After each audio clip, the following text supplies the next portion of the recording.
Now, various parties have reiterated the importance of amending laws to ensure that the relevant parties are compelled to implement recommendations that are made by the Sri Lanka Human Rights Commission. The Sri Lanka Human Rights Commissioner Dr. Prathipa Mahanamaheva says that the relevant amendments have already been proposed. In recent times, lodging complaints with the Sri Lanka Human Rights Commission has become a growing trend in the country. Representatives of the Public Service Management Assistant Officers Association came before the SLHRC today, claiming that the new service constitution violates their rights. Numerous injustices have been done to a majority of our colleagues through this service constitution. In the old service constitution, there was an examination system for promotions, but this has been abolished through the new constitution. A system based on service time has been introduced. This is a major injustice. The collective of teachers and principals trade unions made clarifications before the Sri Lanka Human Rights Commission today on the limiting of opportunities available to students who passed the Grade 5 scholarship examination to gain admission to 36 popular schools. They have had classrooms of more than 45 students from grade 2 to grade 5 at the popular schools. They say that they would increase the number of classrooms in grade 6. They have actually limited the classrooms to 45 students. Through this, they have set it up so that the number of students enrolled will be reduced. This is a major crime. The Human Rights Commission has decided to pay special attention to this. Complaints have been lodged with the Sri Lanka Human Rights Commission in the recent past with regard to the number of issues, including the amending of the beneficiary age of the farmers' pension scheme, the discovery of the mass grave in Matale, and the Ratapaswala water crisis. According to the SLHRC, it received 7,765 complaints in 2013. 1,439 of these complaints were ones for which inquiries had not concluded by the end of 2012. When we lodge a complaint with the Human Rights Commission and the Human Rights Commission issues a recommendation, it is not implemented. We hope that this recommendation will be implemented. We hope that this will be made an institution that has some power. Otherwise, it is meaningless to issue recommendations that will not be implemented. Decisions that were reached regarding education in the Central Province are yet to be implemented. The same applies for the Western Province. We do bring factions and institutions that have not implemented recommendations before the Commission. We bring them before the Commission and ask them once again to explain themselves. As per the Act, if the recommendations are not implemented even after that, what we can do is inform the Parliament. It is difficult to implement this practically. That is why we ask that the Sri Lanka Human Rights Commission Act number 996 be amended. If one of our recommendations are not implemented within a reasonable time frame, then there must be an opportunity to bring the matter before a provincial high court or an appellate court with a certificate and have the recommendation implemented via court order. The Kolonnawa electorate chief organizer of the Democratic Party, Susil Kindelpitiya, lodged a complaint with the police headquarters and several other institutions today. Now, Kindelpitiya lodged these complaints over an incident where two unknown individuals had been inquiring into his details from a number of persons. Susil Kindelpitiya arrived at the police headquarters this morning and handed over a written complaint to the Inspector General of Police. Later, Kindelpitiya made a complaint to the Sri Lanka Human Rights Commission. Copies of the complaint were also sent to the OIC of the Vallampitiya Police and the Attorney General. පසුගිය බ්‍රහස්පතින්දා පුද්ගලින් දෙදෙනෙක් ඇවිල්ලා තියෙනවා විශ්වාස කටයුතු ආරංචි මාර්ග වලින් දැනගන්න ලැබුණා. Through reliable sources, I have gotten to know that these two individuals who had arrived on Thursday had inquired about me from the Grama Seva officer. They had requested for my electoral list. They had obtained it, taken some details from it and asked more about me. He had revealed some information and he had also denied any knowledge of certain other information. I have my doubts over these persons and the inquiries they have made.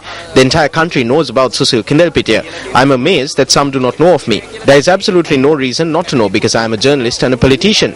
There is no reason to send people to inquire about me. Because of the suspicions I had, I made a written complaint to the IGP this morning. My family is disturbed because of this incident. I fear that politics may have a role behind this. කැළඹීමට පත් වෙලා තියෙනවා. සමහර වෙලාවට මේක පිටිපස්සෙත් මේ සොයා බැලීම් පිටිපස්සෙත් දේශපාලනයෙන් වෙන්න පුළුවන්. ඒ නිසා තමයි බය. Speaking at an event in Valasmulla, UNP MP Sajith Premadasa commented on weather forecasts. 2011 අවුරුද්දේ ලක්ෂ 400ක් වියදම් කරලා In 2011, over 40 million was spent to bring down a state-of-the-art radar system to the country. This radar system remains untouched at the Gongala mountain. Recently, when a storm was reaching the north and eastern areas, the minister came before the media and made false predictions. He said that the waves will be 3 or 4 meters high. These are lies, my friends. How can the Minister of Disaster Management make such predictions without setting up the radar system that provides accurate information? ආපද කළමනාකරන ඇමතිවරයා රටට ඉදිරිපත් කරන්න කියන එක මං අහන්නට කැමතියි. The event took place to present concessionary loans for women under the Jana Suvir program. Speaking at an event held in Matakulia today, UNP MP Ravi Karunanayake commented on drug trafficking. මේ රටට කිරි පැකට්ටයක් ගෙන්න බැරි තත්ත්වයක් තිබෙනවා. හැබැයි ඒක බැරි වුණාට container At present, even a packet of milk powder cannot be brought into the country. However, container loads of drugs make their way into the country. Why is the police remaining silent? Within the past few weeks, the situation has aggravated. They are using the Prime Minister as a scapegoat. But how many ministers are engaging in such acts? How many are afraid to speak out? The cabinet imports it and the police distributes it. The public is silent. බයද මේ ඇමති මණ්ඩල ගේනවා පොලිසිය බෙදා හරිනවා ජනතාව නිහඬව සිටිනවා. This event was held to present school books to students of St. Mary's College in Matakulia.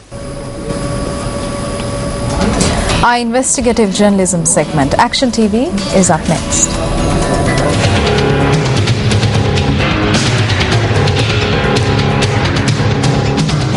At present, the Kalpite Peninsula is reaping the benefits of an economy that has diversified from the primary sector of fisheries.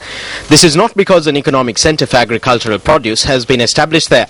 When considering the government's strategic development plan, there is no doubt that Kalpite will play a major role in the future. This is because the islands in the area are fast becoming tourist hotspots and have been demarcated as tourism zones. In order to reap the full benefits of this progress, a bridge is essential. While the only bridge in the area has been constructed to a certain standard, there are factors present here which are completely unsuitable to the aspirations of the area. This bridge, constructed across the Puttalam Lagoon, connecting Palagaya and Karamba, is one of these factors. The Norachale coal power plant is located about 20 kilometers from this location. Plans were drawn up to replace this bridge with a new one at the same time that plans were drawn up for the Norachale coal power plant. Since material required for the construction of the power plant was transported through the sea, the construction of this bridge was postponed. On the 28th of February 2008, after the dangers of using this bridge were made evident, the Road Development Authority made preparations to construct the new bridge. The estimated expenditure for this project was in excess of 87.2 million rupees. The responsibility of constructing the bridge and handing it over within a year and 2 months was entrusted to the State Development and Construction Corporation. It's 2014 and it has not been completed. We have gone underneath the bridge and have witnessed cracks. We don't know when it will collapse. This footage provides sufficient testimony to the approach of the State Development and Construction Corporation to its construction sites. Thereby, this warning is valid not only for the dilapidated bridge that is still in use, but also for the future of the State Development and Construction Corporation. As far as we know, the bridge between Kalpite and Palagaya is the bridge which has taken the longest time to build in this country. When we enter Kalpite, there aren't many roads to travel on. There is just the one. If there is congestion there, we are greatly inconvenienced. Is it suitable to waste time on an institution that has shown scant regard not only to the responsibility entrusted to them, but also towards public property? Chairman of the Road Development Authority, this is over to you.